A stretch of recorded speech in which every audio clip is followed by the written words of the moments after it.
We're we're actually live. Hello, everybody. We're having some trouble. Emily can't Hey, see everybody. us.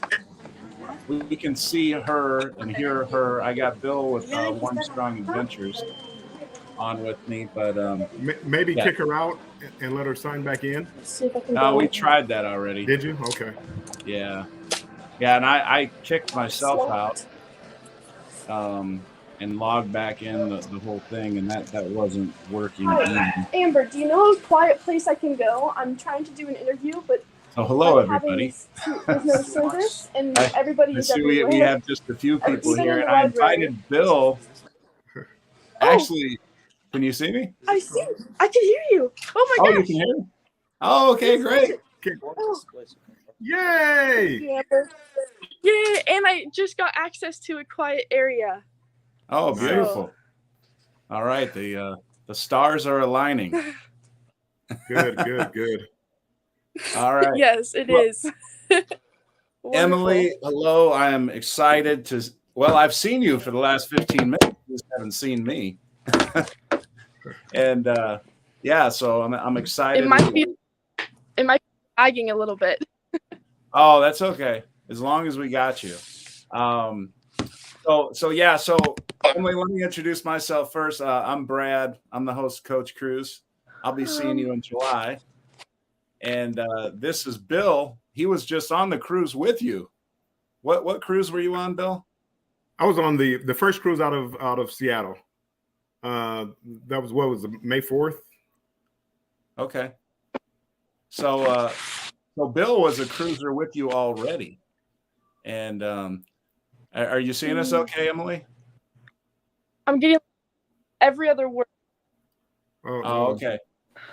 Can you see the comments, Emily? Can you see the comments? Sorry, Emily? I was getting like every other word. That's all right. Well, I guess that's to be expected.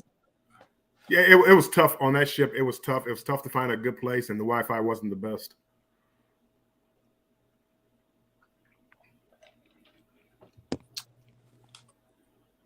Okay. Well, Emily. Yes, it's not the best. Okay. Can you see the comments? Okay, though. Can you see the comments? Because I think we could maybe type questions in the comments. Okay. So I can see some comments. Okay. Let me type a question in the comments, and then maybe you read that. Okay. So give me just a second here. All right.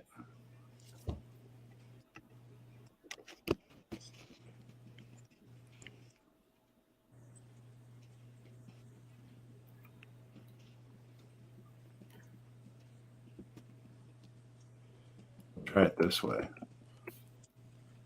Let's see. Okay. Perfect. I see it. Okay. All right. So, awesome. Yeah, fire away. Okay. I'm sorry if it cuts out. So if I cut anybody off, because it's really choppy. But I see the question, and it is what led me to choose a naturalist as my career. And that is a very interesting question because it actually wasn't my full career goal. In fact, when I got the job, I didn't even apply for it. It was given to me from a lady that I was doing research for. I was volunteering for this research program down in Southern California. And she was actually the one that was doing this job before me. And she was retiring. She's done it for like 10 years or so. And when I was working with her, we were always working in the public near the beaches. And I was talking to guests on the beach that were coming up to us all the time. And she liked how I was speaking about science and making it a very approachable manner. And she told me, hey, I'm retiring. Would you want this job from me? And like handing the torch onto me. And I definitely said, please, I would love the job. And she only gave me 2 weeks. I had 2 weeks of training, and then I was put on the ship. So it kind of came out of nowhere, but it was amazing. And I'm still a junior, so I'm only 22 years old. I have one more year before I get my bachelor's degree. But because I live in Alaska, she gave me the opportunity, and I think it might be my career calling. I really do love this job, and I want to keep doing it for sure. Okay. All right. Next question. It might be cutting out again. That's okay. Can you see that question? Okay. You see the question? All right. Do you want me to answer the second one? I think I see it. Yes. Yes. Yeah, fire away. Yeah, Emily, go ahead. Okay. So second. Okay, sorry. I just can't really hear anything. Okay, second question. What do I love about Alaska and nature in general? So I would say it's hard to put it in one category of what part I love about Alaska, because Alaska is so different depending on where you go. I live in Fairbanks, Alaska, which is far north up in the interior. And I would say my favorite part about the far north, or Fairbanks, Alaska, would be the aurora, seeing the northern lights. I see it outside of my apartment like every night, which is such a blessing. So beautiful. And definitely down here in Southeast Alaska, it would have to be being by the coast. I'm hundreds of miles from the coast in Fairbanks, but down here, I think it's 75% of Southeast Alaska is all within like 2 miles of coastline.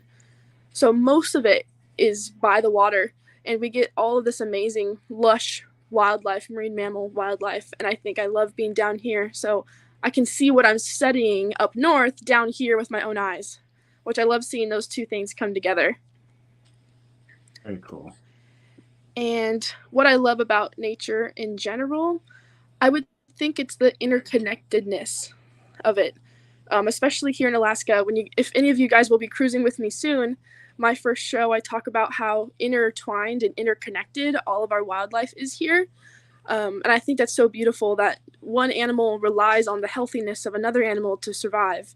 And not just another animal, but also healthy streams or healthy glaciers. They all work together to have this very balanced and perfectly coordinated kind of food web and ecosystem.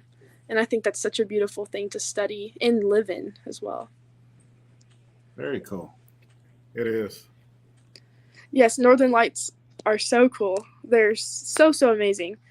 Many people wonder if we'll see Northern Lights. Oh yeah, I just saw that question. That was perfect segue. Yeah. Okay. So many people want to see the Northern Lights, especially when they're cruising in Alaska, because we're so far north. One problem with it is we're cruising through Southeast Alaska on this cruise, and we're only getting so high up, latitude speaking.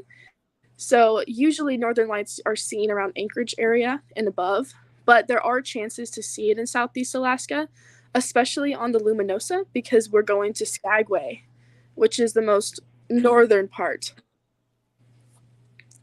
So there's a chance we can see them. I haven't seen them yet, but to be fair, I've only woken up a couple nights in the past month to see. So there's definitely a chance if you guys are willing to stay up late.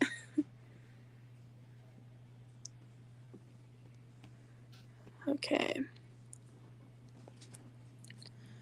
Can people still hear me or see me okay? Yeah, you're good. I think there might be a connection problem. No, you're good. We probably see and hear you better than you see and hear us, I think. Yeah, you're good.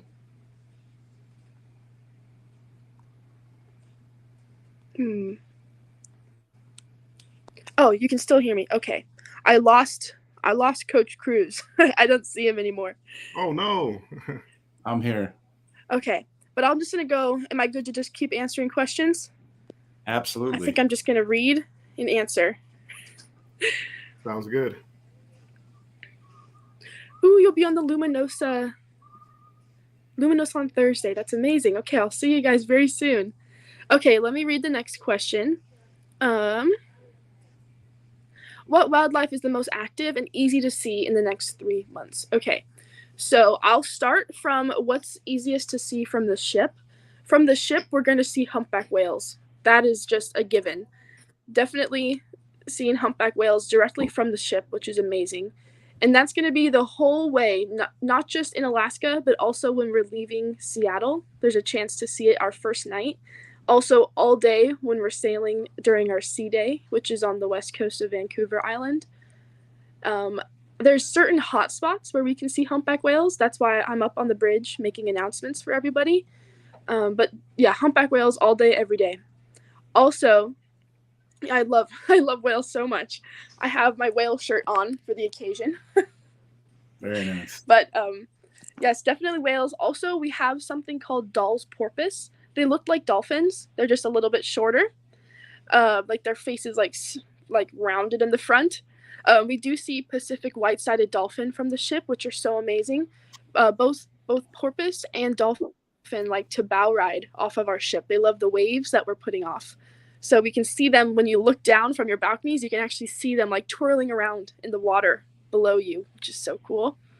Other animals we can see, also bears. That's only when we're in Southeast Alaska. So when we're sailing through the fjord, we can see bears, brown bears and black bears. This a couple days ago, 2 days ago, in Tracy Arm Fjord, at 6:30 in the morning, I got everybody up. We did a nature walk around the deck of the ship. I host them around every day or so, and we saw a brown bear right from the ship on the coast in the morning. It was so cool. So there's a chance to see them. You're gonna need binoculars though. I'm sure that will come up in a question soon, but you're going to need binoculars if you want to really like experience the wildlife, because they're very tiny from the ship. Also, bald eagles everywhere. Okay, while we're talking about binoculars, how powerful of binoculars do you need? I have 10 times 50, so which is 10 times power. That's a pretty good amount, I would say. Sometimes people have 8 times power, which is great. If you already have those, don't worry that you don't have to go buy another pair. We sell binoculars on the ship, but I would recommend getting some beforehand, just because you can probably find them cheaper. But I do like the ones on the ship. I've seen them, and they range from like $40 to $80 for our best ones. So, but I would say 10 times magnification was probably your best bet. And try to get something with a wide diameter. That's like a big field of view. Some of those really skinny ones that are just like little columns, they're good for bird watching, but you don't have much to look at when you're actually holding them up to your eyes. So I would say the wider ones, the ones that look like cones, kind of are better. You can see more when you're scanning for wildlife. Okay, let me scroll back really quick. We're getting a lot of questions. I don't want to skip any. And orcas. What are the chances that we'll see orcas? Definitely a chance to see orcas. But they're not really in a certain area. Humpback whales, we see them in certain spots because there's krill blooms and they like to hang out and feed in like these certain hot spots. But with orcas, they're hunters. They're actively moving around trying to find live prey. So they're looking for seals, sea lions, sometimes even baby humpback whales, which is very sad, but just a part of life. So they're constantly moving, and they're in really small groups. So they just kind of pop up out of nowhere, but I'm definitely making announcements for you guys if I see something like that. Okay. Okay.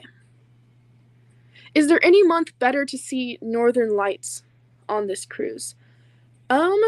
I would say for the cruise itself, usually it's late summer. That's when we tend to see it, because the best time of year to see northern lights is the fall.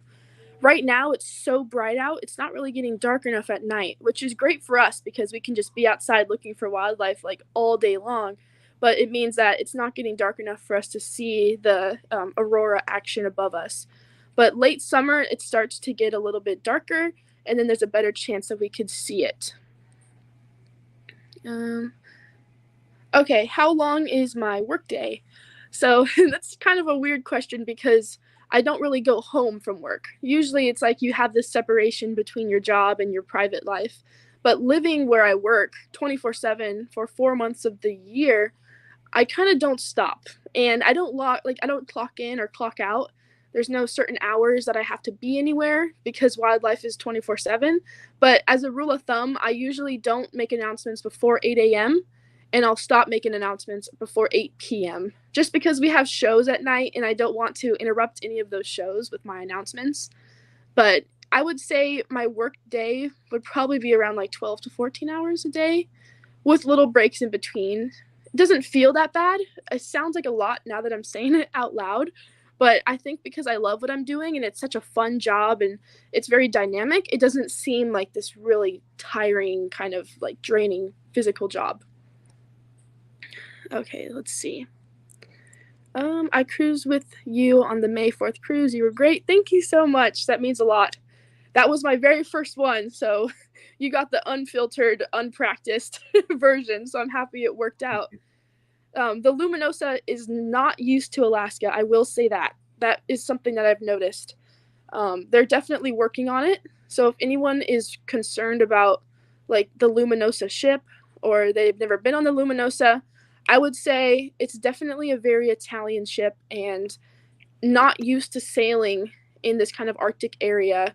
The PA system wasn't set up yet. It's really hard to hear me sometimes, but I'm working with them every day to try to fix that and get it together for everybody. Okay, let's see. Oh, you have a large population of black bears here in Tennessee. Eagles, yes. Yeah, we have a lot of black bears, definitely. We see more brown bears from the ship at least, just because they're the ones that like to go down to the coast and feed. But definitely, if you're taking a hike, you're gonna see black bears.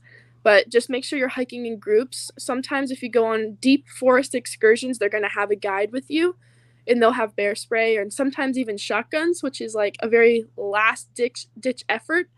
I spoke with locals and they've never had to shoot a bear before during a tour, so that's very, very good. Okay, how are we doing?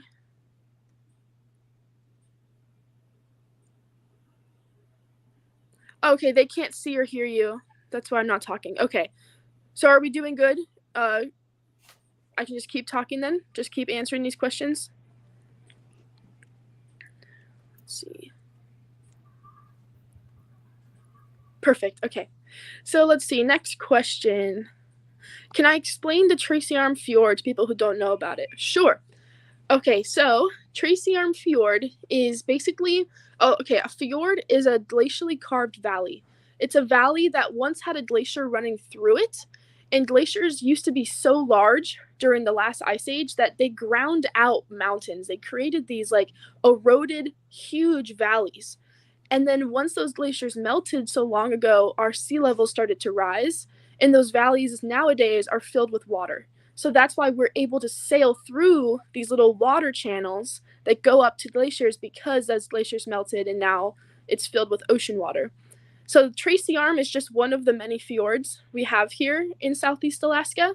It's a part of the Ford's Terror Wilderness Area. It's a very protected, designated wilderness spot here in Southeast. And we're going to basically cruise in through the fjord very slowly. It's around 30 miles in total. So it's going to take us pretty much all day. I would say like over maybe 8 hours total. And we're going to cruise in, see the glacier, turn around, and head back out. It's a dead end. So we just go in, look at the walls, look for wildlife, look for icebergs, look for seals, hopefully see the glacier up close. And then we'll hang out there for a while, turn the ship around, and then head back out. And that's the day that there's only one excursion available, and that's the small boat excursion. And probably someone will be answering or asking this question soon about the excursions, but I definitely recommend getting that small boat excursion. It's called the Glacial, let me pull up, I have the paper with all of the excursions on it. Let's see, I think it's called the Glacial Explorer or something like that. Highly recommend doing that one. It's probably the best tour I've ever done with Carnival. Yep, Tracy Arm Fjord Glacial Explorer.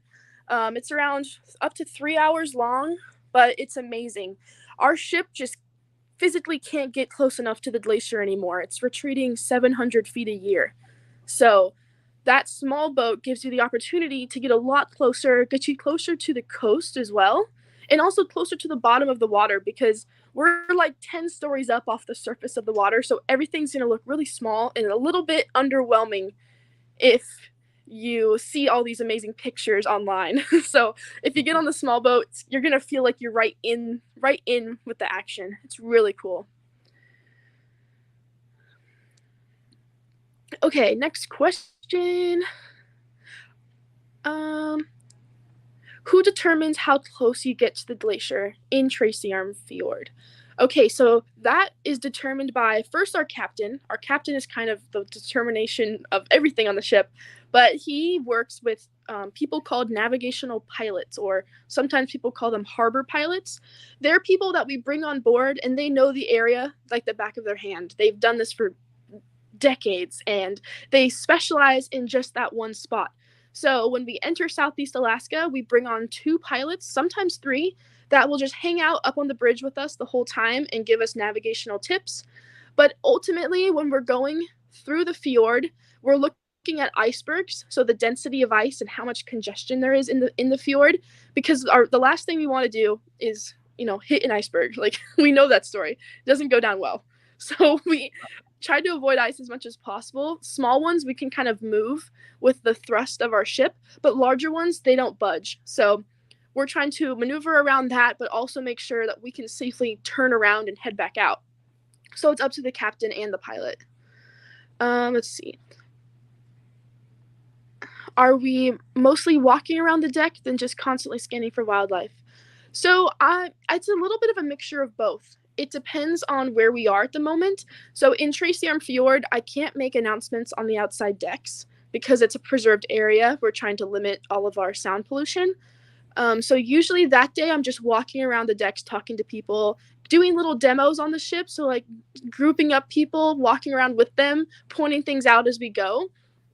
But then when we're sailing from port to port, mostly I'm just on the bridge waiting to see some wildlife. Every hour or so, I'll just make an announcement about the area if I don't see any wildlife. So it kind of depends if we're in port or not. And whenever we're in port, when you guys are off the ship, I'm off the ship as well. So I'm not making announcements during that time. I'm just walking around the port as well. And if you guys ever have questions or see me, you can definitely ask me for those questions. And I can't physically be working or doing official work when I'm off on the port, but sometimes I'll be hiking, and if people want to join me for hikes, I'm never opposed to that. I love showing people some cool spots. Okay, let's see. Ludo asks, chances of seeing moose. Okay, moose, probably not going to see it from the ship. I haven't seen a moose from the ship. There's not a high population of moose here because Southeast Alaska is chock full of glaciers on the east side. So there's really no way for some of these animals to get in here unless they were endemic here. And moose are seen in the interior. So only a small percentage of moose will travel into Skagway. So that's probably your best chance, maybe on the train tour. But we've never seen a moose from the ship. But I know they exist. I know they're here. One of their main predators are orcas, actually, because some moose try to cross from island to island by swimming, and there's been some record of orcas taking them down in between islands. So let's see. Yes, never leave home without bear spray, for sure, especially here in Alaska. You guys can't bring bear spray on planes, so don't try to bring bear spray on the ship. You probably won't need it for any of these hikes here, just because everything is really heavily trafficked. But if you were backpacking, that's when I would recommend having bear spray in Alaska. Yes, okay. Someone said, I noticed that about the PA system on the Luminosa. It was tough to hear me at times. Yes, I'm kind of soft-spoken. I've been working on really projecting myself when I'm speaking through the PA system, but also we're trying to test the PA system every day, but there's really specific rules about when you can test it. We're trying not to disrupt guests. And we also can't test it when we're in port because there's rules against the sound pollution while you're in a dock. So we're really trying to work on the sound. But that's why I'm walking around as well. So if you guys miss something, I can always go over it. and just tell you guys face to face. Let's see. Can I suggest a free hike, etc.? Something to do for each port. Then an excursion you would advise for a cost that you think would be truly memorable. Yes, of course. Okay. So best hike, I would say, of the whole entire cruise would be in Skagway. Skagway has a hike that's really approachable. It's right by the port. It's, I would say, less than 4 miles. It's like maybe 3 miles in total, but it's called Lower Dewey Lake. So Lower Dewey, Duwey Lake, and it's so great. It might be a little bit steep at sometimes. There's a couple switchbacks, but the view is so amazing. There's a halfway point. If you don't want to do the whole hike to the lake, there's a halfway point to an amazing lookout. So great. You have like a beautiful picture of the whole valley of Skagway and the ship. So if you want some really good pictures, that's kind of the place to be.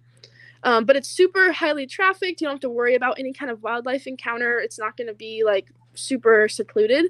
So I love that one. You can even jump in the lake. Last week I went swimming in the lake. It was really nice. For Juneau, they have a few hikes you can do. If you are feeling crazy, or if you want to do a nice, big, longer hike, if you don't have a plan for that port, I would recommend doing something called Perseverance Trail. It's a little bit out of town. It's probably a mile out of town. I walked to the trailhead. It took me less than half hour. But then you can walk along these old like wooden planks that used to be a part of the gold rush. You walk along this really rushing river. It's beautiful. Perseverance Trail. There's also the tramway, the Gold Belt tram in Juneau. So great. It's not very expensive. So if you guys are on a budget and you're looking to do something in town, not really wanting to buy excursions, just wait till you're in Juneau and you'll walk. The tram is right there, right by the ship. I think it's only like $40, which is really affordable. It's great. It takes you up to the top of this mountain. And that at the top of the mountain, there's this really nice visitor center. They even have a native carver who has all of his carvings up there. There's a great gift shop. There's food, a bar, a bunch of little trails up on top of the mountain, and an awesome lookout spot as well. Really recommend doing that one. And then for other hikes, Ketchikan, it's a little bit rainy. We've been good with weather right now. I haven't really explored too many hikes. A lot of them are far away from the port. That's what I've noticed so far. And we only have so much time in Ketchikan, so I'd be really careful with how far you go away in Ketchikan. You don't want to be stuck out there. So if you walk Creek Street in Ketchikan, Creek Street goes into like this little forest area at the very end. I think that's a great little hike if you want to just do that and stay close to town. And I'll tell you which ones are my favorite for each port. Let's see. So for Juneau, I'm going to say the one that I remember the most and the one that was like the best, both money-wise and for experience, is definitely the combination of Glacier and Wildlife Quest. That is like the absolute coolest one I've ever done. So they're going to take you on.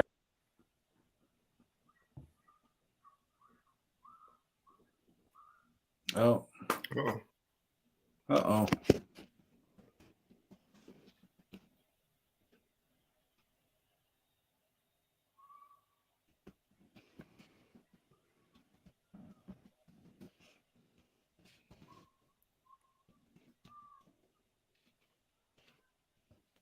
You can still hear me, right, Coach? Yeah. Okay. Yeah, we're hopefully waiting on her audio to come back in. Everybody, I apologize. We've been handling the show a little bit different because obviously we're having some audio video difficulty. Again, I was lucky to have her on my cruise, and she did a really good job. But as she said, the PA system wasn't very good, and it's hard to hear her. But if you ever go on an Alaskan cruise, make sure you catch up with the naturalist. They give you all the vital information. Well, you hear all the information she's giving you. And I know, a lot of people don't want to go in and see like when the cruise director does the, come to port, whatever, Grand Turk. Here's what they're doing in Grand Turk. You want to go see the naturalist. Yeah. Yeah. She obviously knows her stuff. And she does. I hate that she can't see or hear us. So she doesn't know that. I'm hoping she sees the message here and maybe she hit a button. I don't know.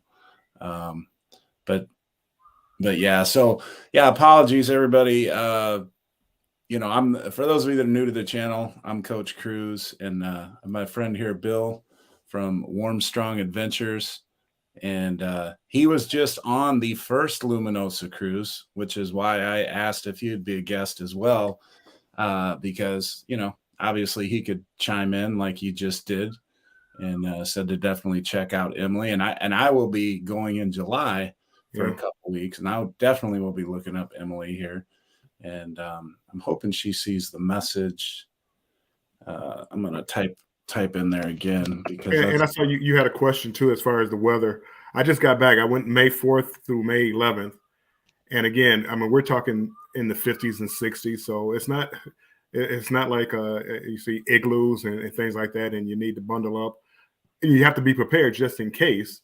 And my understanding, I had good weather, but I didn't have rain. But take some rainproof gear, some hoodies, and a nice jacket to dress in layers. But it wasn't bad. And I think like this last week, whatever. I think temperatures got into like June or got into the 70s. Yeah, and I mean that's what I've talked to so many people, and I try to tell them, I'm like, hey, you are missing out on Alaska, and they're like, oh, I don't want to do my summer vacation, someplace cold or whatever, and I say, at the worst, it's usually like hoodie weather, and sometimes you don't even need a hoodie. Sometimes in the morning, sometimes you might have to put a jacket on with the hoodie, but again, usually it's not bad, right? And again, I've been on 40 some odd cruises, and Alaska is top 2. And I don't like cold weather, right? But the sights you see, it looks surreal. I mean, again, it's like something out of a movie. You know what? You stole my word there, surreal. I haven't been to Alaska since our honeymoon. It's been, like 18, 19 years ago. And surreal is exactly what I would describe. Like, I remember I've been on, like you said, about the same amount of cruises, but only Alaska once. But I remember that Alaska cruise so vividly. Right. I couldn't tell you about so many of the other cruises, even though I love every cruise I go on. Exactly. But when we cruised through that iceberg channel and those giant hunks of ice were just floating beside the boat, and the water was just as flat as a plate glass window, and just the air quality, and walking through a national park and seeing thousands upon thousands of salmon swimming upstream.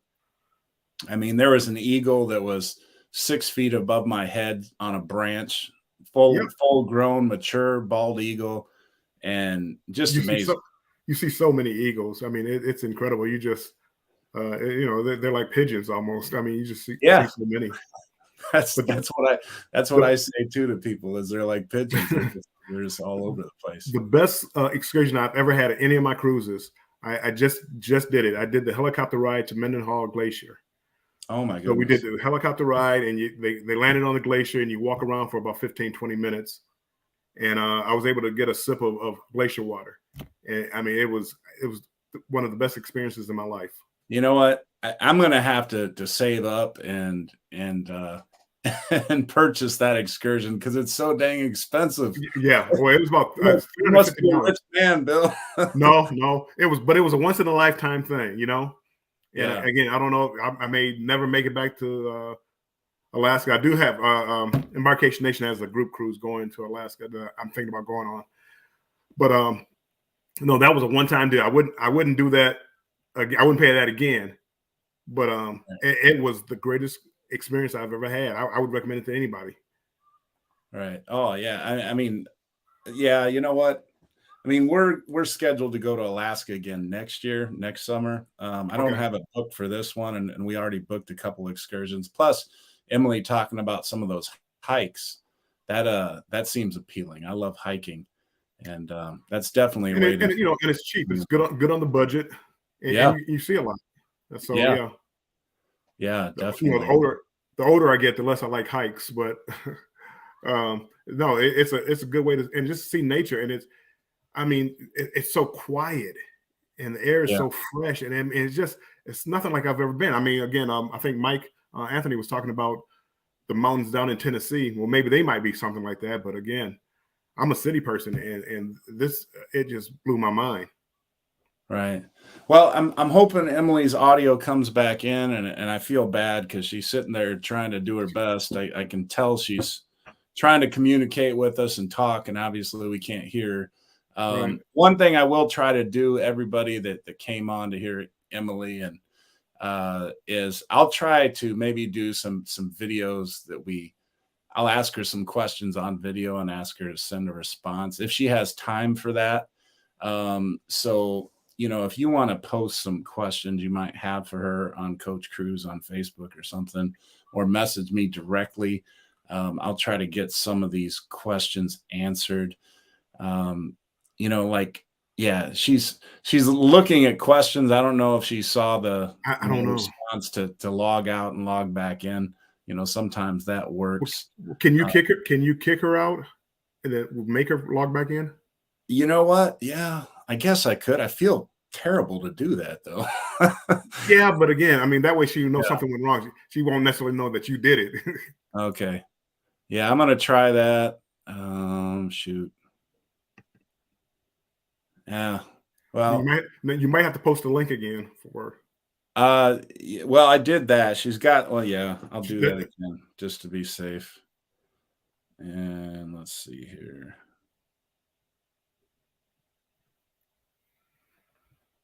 But yeah, no, anybody who's considering going to Alaska, I would definitely would say do it. Even if you're, you don't like cold weather. I don't either. But again, it's one of my favorite cruises. And make sure you go to see the Naturalist when they have. It's like every morning they'll have a morning show. I'm not a morning person. I get up to go see that, and they explain to you what you're going to see, what you can see. They also make announcements, over the PA when they can to let you know, hey, I'm on the bridge. There's a well at 3:00. So, you go to the port side and I'm sorry, there'll be starboard side, and look at and see. Get a pair of binoculars. You're gonna need some binoculars if you want to see things up close, because as you said, you're 10 stories up, looking down at something that's 2 football fields away. So it's gonna appear to be really small. Yeah. I'm definitely gonna have to invest in some better binoculars. I got some of those little bitty ones. Those are probably more like for opera or Right. theater or something like that. And I was gonna bring those, but see, this is why you do Maybe your something- research. Shows Maybe like something a little this. bit better than that. They don't have to be the best in the world. They actually sold them on the ship, and she said I think they're between $40 and $80. You'll be able to see, and there's enough wildlife. The problem is it's so sporadic that you want to be outside all the time looking and looking in the water to see if the water spouts for the whales, to see if there's a whale over there. And I mean, I forget what she called them. I called them dolphins, but she said they weren't dolphins. But they love playing in the trail of the ship. I mean, they love playing. You just see them; they're just flashing, and I mean, it was a great time. Well, let me say hi to everybody. I didn't normally. That's one of the first things I do, but because we had such the problems with the audio, Lito Tito, he's in Alaska. He's going to board the ship in just a couple days. We got Frankie Floyd here. We got Will G, Mike Anthony. He was asking some questions. Michael Allen and Sherry Bell. We'll be on a cruise together next month. Yoli is here. Some of you may not still be here, but Bruce from Ocean to Ocean Travel is here. He's got a show coming up right after mine. Obviously, we got Bill here from Warmstrong Adventures. Wendy is here. I hope you're still here, Wendy. Hopefully, we get Emily back on. Let's see, who else? Together We Travel is here. Gail Collins, hello to you. I hope you're still here. And Kanan. All right, Kanan, we see you there. And who else do we have? I'm zipping through all of these. Nick is here, checked in a little late, but good you made it, Nick. And Moonlight Adventures, Josh and Chastity. They are here. Hello. Okay, she's trying to get back in here. Good. Add her to the stream. And Come on, Emily. it looks like she's got some bad. Can anyone hear me now? Oh, I yeah. rejoined. Awesome. We can hear you.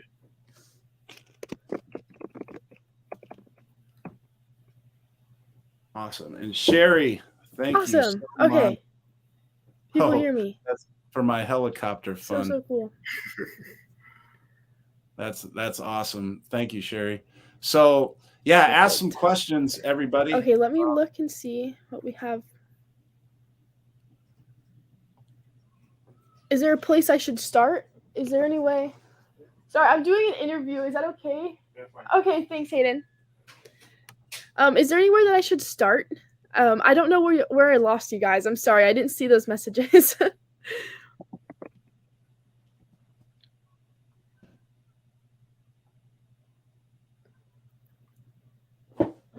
Oh, I cut off all the way during the Juno. Okay. Let me grab the book really quick. And Sherry, thank you so much.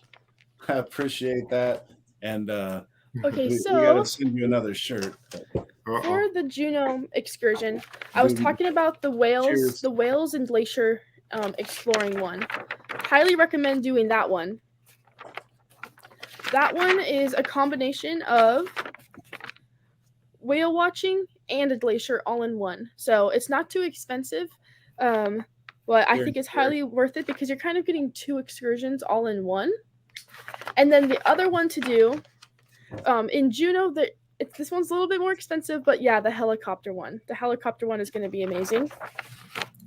Then Mount Roberts Tramway. Definitely do that one.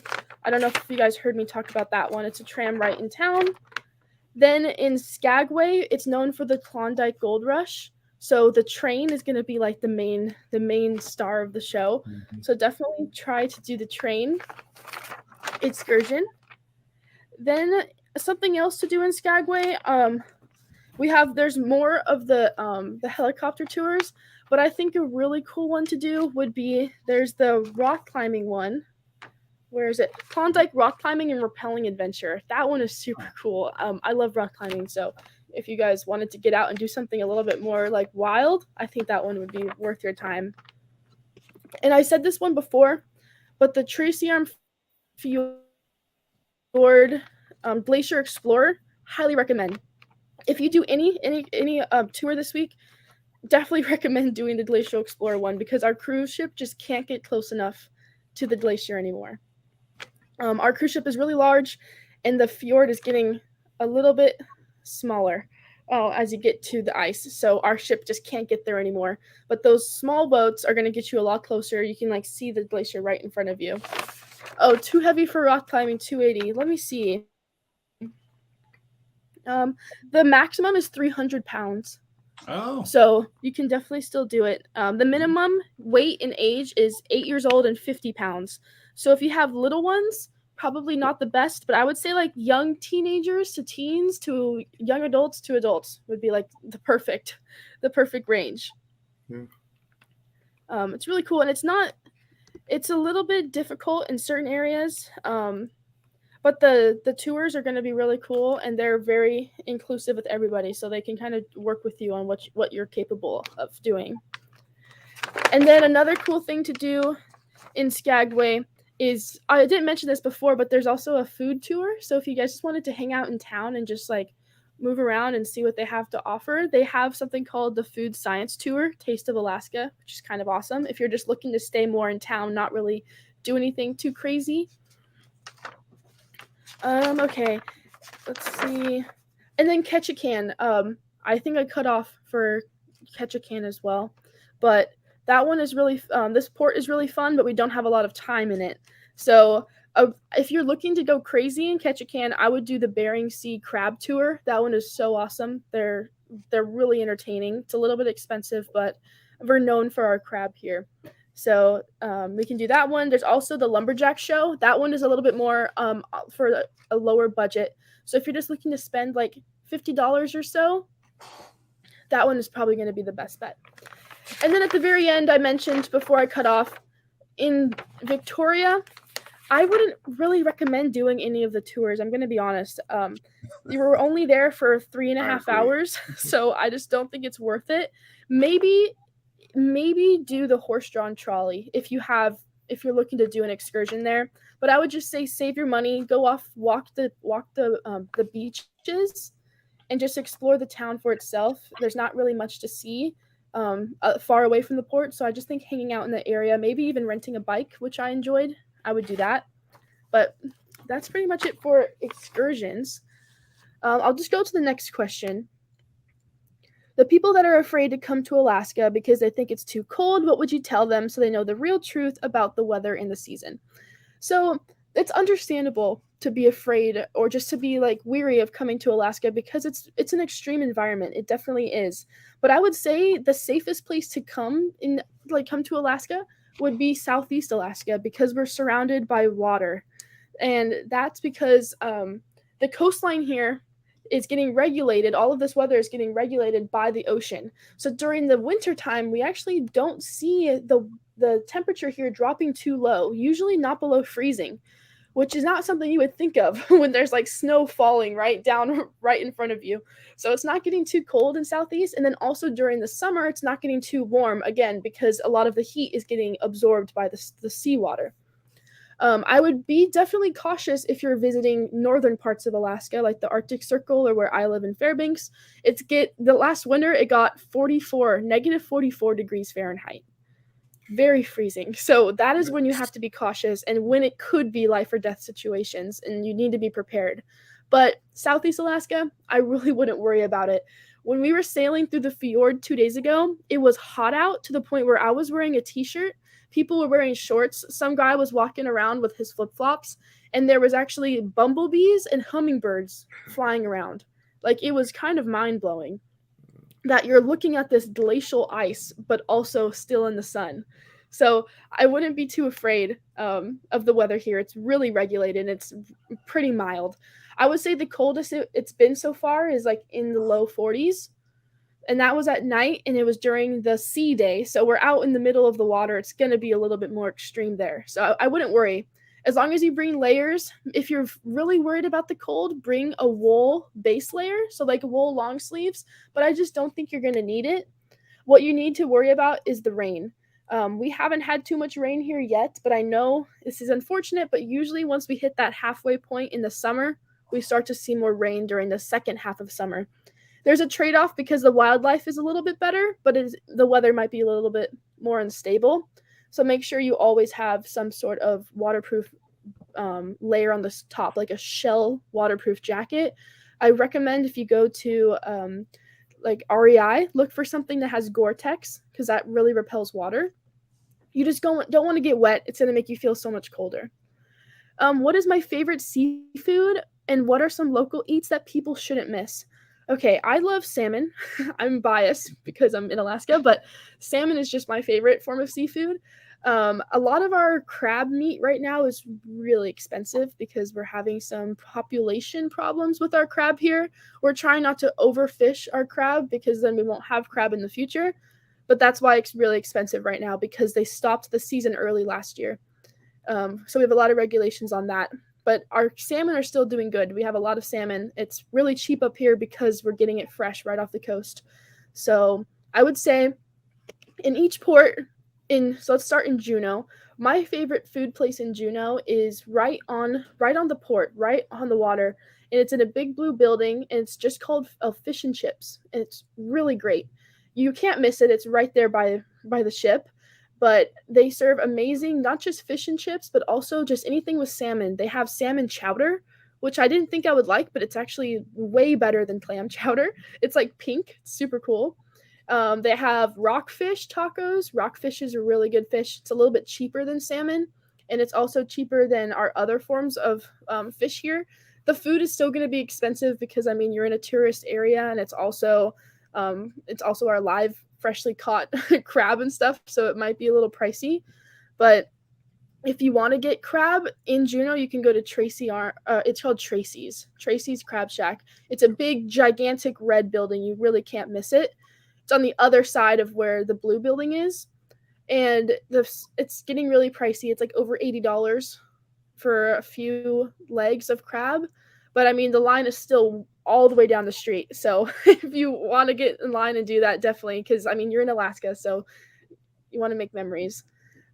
In Skagway, they have some really cool little saloon areas. I haven't gotten food in Skagway yet, but I've heard really good reviews about the saloons and also the breweries. Any brewery in any of the ports have really, really good food.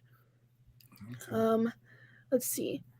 What would be a successful cruise for those cruising Alaska? What would people make sure they do and get the true Alaskan experience? Okay, I would say, I mean, when we're in Alaska, we're talking about ice. We're in an area full of glaciers and full of snow. So I would think a successful cruise for people coming to Alaska and wanting to experience the Arctic and the cold for the first time, it would be getting up near the snow and getting up near the ice. So doing at least one glacier. It doesn't matter which one you do. I would say maybe doing definitely the Tracy Arm Fjord small excursion to get up close to a tidewater glacier. Tidewater glaciers break off. They break off in the water, in the ocean water.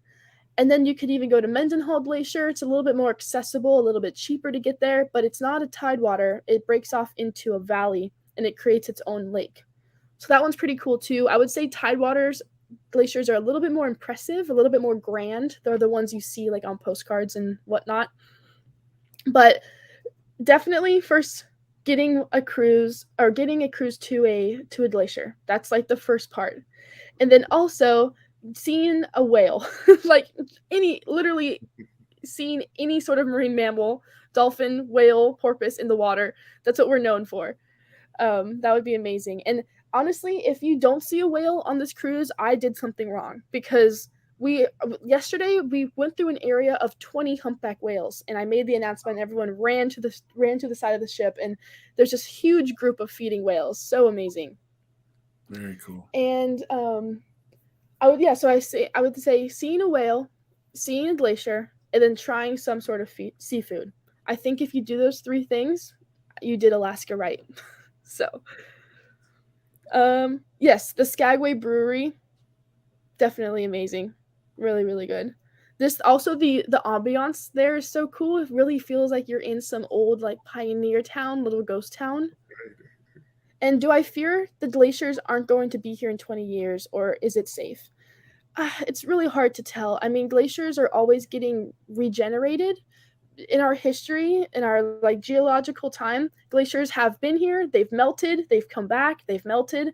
So that's a part of the natural cycle. But what we're worried about right now is that glaciers are melting at a faster rate. So we haven't never seen glaciers melt at this rate before, and that's just because of human interaction. There's no other way around it. So we are worried about that. It's safe to go see them, but we're just not really sure about how that's going to affect our wildlife. Like I said earlier in the show, we rely on everything here to thrive. So if one thing goes out of balance, which would be our glaciers, that holds like 50% of our fresh water here. So if glaciers go away, we're not going to have all of these healthy streams for salmon, and then those salmon aren't going to be there for the bears to eat, and then the bears won't be there to regulate the rest of our forest. So that's why we're worried about our glacier stability, because we're going to see a snowball effect of other issues in Alaska. Okay, what are my thoughts or experiences on a seaplane tour that flies over the glaciers? Worth it. Definitely, Sam. Definitely worth it. They're very expensive. I know you're going to see the price and be like, "Ugh, they're like $400 or so," but they are probably the coolest thing you can do up here. Seeing a glacier from above and seeing an ice field from above is just honestly mind-blowing. It's really hard to tell how big these glaciers are until you're seeing them from the sky. The ice field is where the glaciers originate from, and the ice field, the Stikine ice field, which is the one we're going to see in Tracy Arm, it's over 2,900 square miles. It's larger than Delaware and Rhode Island combined. So flying over this gigantic, vast field of ice is honestly just like the best way to experience the far north. Yeah, honestly, YOLO, just do it. Yeah. Okay, if I can go into port for a hike, I'd love to do a hike with you. Definitely, yeah, in July. That would be awesome. So usually I tell people when I'm planning to do a hike, depending on like my week or what I have to do. Sometimes we have to stay on the ship because we have different drills to run. But if I'm planning to do a hike, I'll let everyone know during my shows, and then we can kind of go out together and make it like a fun excursion. But definitely, that'd be awesome.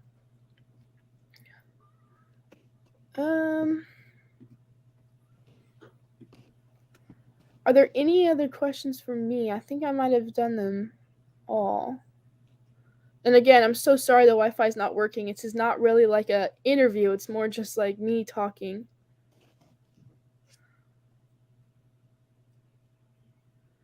How is Neil the cruise director? Is he having fun with everyone?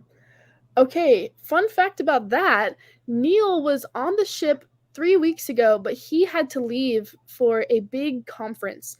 We had like a whole like carnival-wide conference, and most of our cruise directors that were not working had to go to this conference. And it was really cool. They actually got their officer stripes after working for Neil. I think it was like 9-10 years with Carnival. So it was really great. He's been off the ship. We had one of our fun squad. He was taking over, named Oscar. And for the past 2 weeks, Oscar has been our cruise director. He's been great. He's been hilarious. We're having a really good time. But I'm excited. I said he'd be back right now. He'll be here tomorrow. Yeah, so Neil's on his way back. Neil was gone for the past 2 weeks, but he'll be here. He'll be here next week, or literally tomorrow. We're going to be or 2 days from now. Tomorrow's Victoria, then we'll be in Seattle, then he'll be getting back on the ship. So all of his stuff is still here. He literally just left with like a small suitcase for his small little vacation for the conference. But yes, he'll be back for the next cruise. Naja, am I on all the sailings? Yes, I am on all the sailings. As of right now, I'm booked for the Luminosa until we leave for Australia. But I am in college, and my college starts September 1st, but I'm planning to work until mid-September, so I'm trying to figure that out. Might have to do classes online for the first 2 weeks, but we're going to figure it out. I definitely want to be here, and it's so great. Let's see. Do you know what shows are on at the Luminosa? Vintage Pop. Yes, Vintage Pop is one of the shows. If you guys haven't cruised before, or if you're new to the shows, we have an amazing cast of Playlist Live members. And they're these amazing performers, and they do multiple shows, big productions throughout the week. And I highly recommend getting the Carnival Hub app right here if you're cruising with us, because we do hand out paper versions of what's going on during the day, but the Hub app is awesome. It shows you what's going on hour by hour, and it also shows you any of the shows, when the food is open, where the food is. There's maps everywhere. There's even a chatting thing. So that's like probably the coolest thing we have here.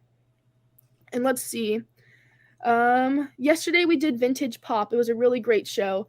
We also tonight we're doing a show called America Rocks. So it's all of like classic American like rock and ballads. It's gonna be a really great time. Let's see.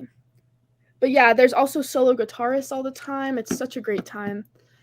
Let's see. I'm happy I'm selling you on it. It's so cool. Alaska is amazing, and I think it's cruising is great. Cruising is awesome, especially like if you're just going down to the Caribbean. But when you're coming to Alaska, you're not just here to be on the ship. You're here to explore the ship, but also explore a place that is really hard to get to. So it's great. It's a great way to experience all of the different ports all in one trip. I think it's the most economical way to do it as well, because if you were to come here without a cruise ship, you would be having to spend money on a ferry to get you from place to place. We don't have any roads going in to like most of Southeast Alaska. There's only one road that goes into Skagway, but it's really hard to get to. So I think this is like the best way to see Southeast Alaska. Yes, the Luminosa band, they're absolutely amazing. I'm friends with all of them. They're great performers, really good people too. I mean, I feel like I'm making lifelong friends with the entertainment people here. We're on the August 31st, so fingers crossed. Yes, I really hope I'll be there for your guys' cruise. I probably will. I'm just gonna have to work it out with my university. Let's see. Thanks for making this work. Thank you. Yeah, I'm so excited to cruise with you as well. Oh, nice. You'll be on for 2 weeks then. Yeah. Very awesome. Super, super cool. My family is actually coming on board end of July, so you might be able to meet my family. That'd be great. I haven't seen my family in honestly like almost over half a year, so I'm really excited to see them soon. Oh, awesome. Okay, you're cruising June 21st to the 28th. Yes. Okay. Oscar does have the best mustache. He's the mustache king. He's our cruise director right now, and he's doing a great job. But he has like the perfect like curly little mustache, and he's like, it's basically like his whole life. It's very well maintained. Oh, you did talk to my mom, Julie. Awesome. Yep. If any of you guys are in any cruise like forums, you probably are going to see a woman named Julie that is just absolutely posting everything about Emily the Naturalist, and that's my loving mother. She's like my social media manager for Facebook, because I feel honestly I'm so out of touch with Facebook. I use Instagram. That's where most of my posts go, but I just started a Facebook, and my mom's helping me out with that. So if you guys want to follow me on Facebook too, definitely do that. Yes, Sherry, I'll see you June 21st. That's going to be awesome. June is a really good time for wildlife. I like late June because we start to see more whales, but it shouldn't be too crazy of weather yet. So that sounds like a good time.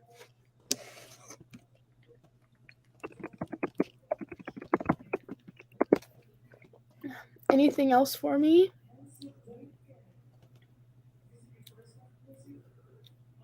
Any other questions? Yes. You're okay. I'm going to look through and see if there's any of those questions that you had that you sent to me last week, and see if I can answer those.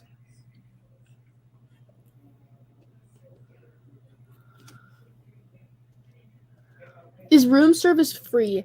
Honestly, I'm not sure. I know I'm able to do room service, but it costs me a little bit of money. But it might be because I'm crew, so I'm not really sure. It's not free. It was cheap, but it wasn't free. Oh, okay. There is one question that I saw that you messaged me a couple days ago, and it was anything that I would advise not to do. I think that might be important to talk about, just because I'm talking a lot about what we should do. Maybe I should mention what we shouldn't do, some mistakes. And it would probably be showing up with the expectation that we're going to get as close as we can to the glacier, and that we're going to see like wildlife like popping out of your window. I think that's one problem that I have to face. A lot of guests think that the wildlife are going to come to them, and a lot of it is just being patient and looking for the wildlife and dedicating your time to see them. So kind of having some patience, understanding that, you know, there's only so much we can do to get you guys to see it, but a lot of it will have to come from you guys. My little slogan on the ship is keep your eyes on the side of the ship that the wildlife is always on, and it's the outside. You're going to see wildlife if you're looking on the outside of the ship, not if you're inside the ship. So that is one thing I recommend doing. Another thing maybe not to do, I'm trying to think.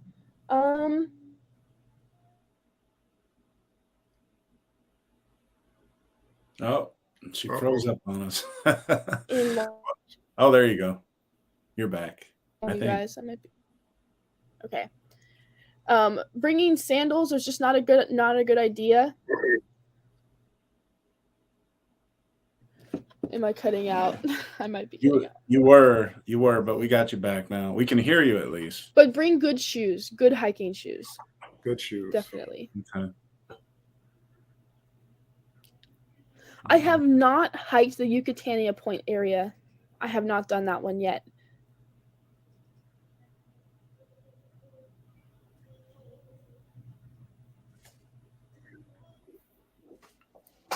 There was Emily gave us a lot of good information. Yeah, that was some great information, and yeah, everybody, thanks to all of you for bearing with us and hanging in there. I saw we had the same amount of people pretty much the whole duration. If you could be so kind as to hit that like button, and if you could be so kind to subscribe to my friend Bill here with Warm Strong Adventures, and myself, Coach Cruz, and check our channels out. Doesn't cost anything. Just got to hit the little subscribe button, watch a couple videos, see if you like it. If you don't like it, you can always unsubscribe. And we appreciate it. You like it. But thank you, Bill, for coming on. Thanks for having me, Coach. Yeah, and it was a pleasure, and you definitely offered some good information as somebody who just got off the Luminosa a few weeks ago. She has me excited again. I want to go back. Hey, I know. Well, hey, book it up for July 6th through the 20th. I'll be there. Don't be surprised. We can go do a hike or go do a whale watching excursion or something. But again, thank you everybody so much.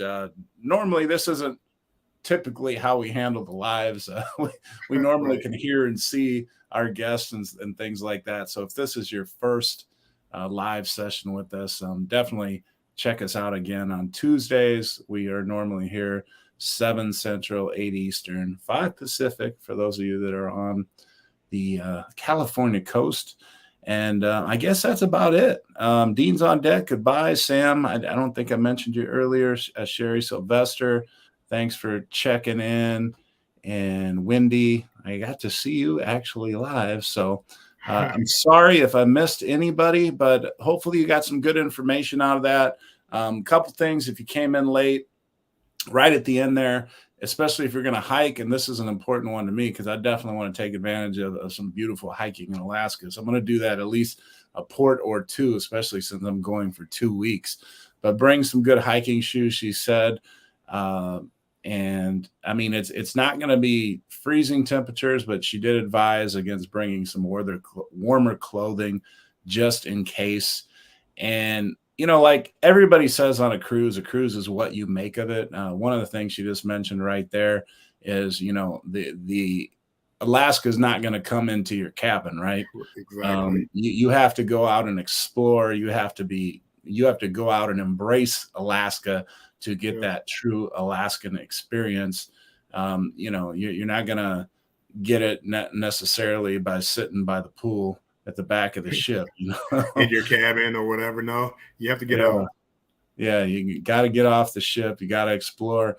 And excursions, and that's one of the reasons I asked the questions I did of Emily, is because some of those excursions are a little expensive. So if you're traveling with a family and you're on a budget or whatever, you need to figure out some excursions, that you can still experience Alaska. That's where the hiking comes in and stuff like that. And maximize your Alaskan experience without destroying your budget, so to speak. But I guess that's about it. Again, everybody, if you haven't hit that like button, please punch that like button. I thank my friend here, Bill, and we'll see you all next week. I hope you got something out of this video. I sure did. It was a good time, even despite the connection. So we'll see you all next week. Take care. Bye-bye.